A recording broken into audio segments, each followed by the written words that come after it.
Yeah, I'd like to bring in a question that relates to Genesis 1:29 and 30, because there God said, I give you every seed-bearing plant on the face of the whole earth, and every tree that has fruit with seed in it. They will be yours for food. Now that seems to imply that everything on the earth that was growing was edible. And obviously man can't eat everything now because there's a lot of poisonous plants out there.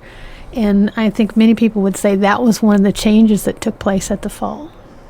Yeah, I'm not sure I would interpret the Genesis 1:29 that narrowly, that it was implying that every single species of plants were ours for, human food, because you got the reference to green plants later for the benefit of all life. After all, the grass that the cows eat, we can't eat. They're green plants, but our digestive system is not able of processing that into energy that's useful for us, but the cows are. And we can drink the milk from the cows and benefit that way. So there's an indirect benefit.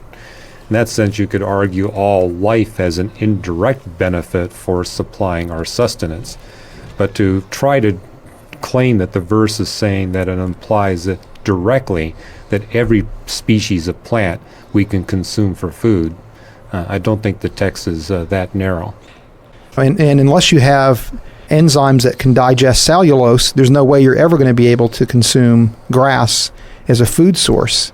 So as you said, it's cows and cattle that are designed in such a way to be able to consume that type of food and convert it into useful nutrients that allow them to grow and develop, that we can then benefit from their existence.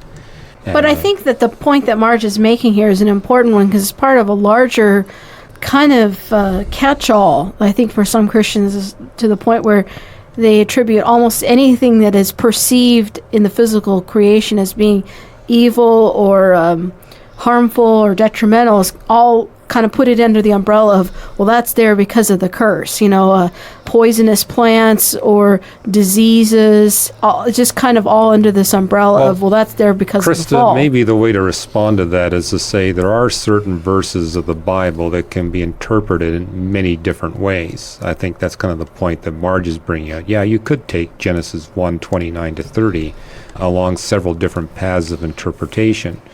But whatever path you choose has got to be consistent with the rest of Scripture. It needs to be consistent with what we see in the natural realm.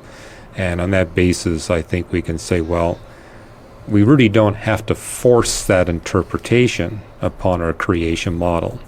It's not necessary from the text to force that. The verse doesn't say that it must imply that every single species of plants is available for our personal sustenance in a direct form.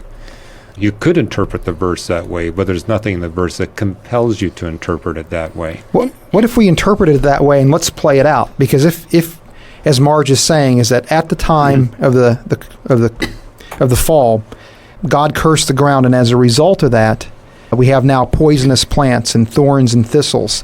Well, we also know that God ceased from his creative activity on the seventh day, meaning that these poisonous plants, or these inedible plants now for humans, had to emerge somehow.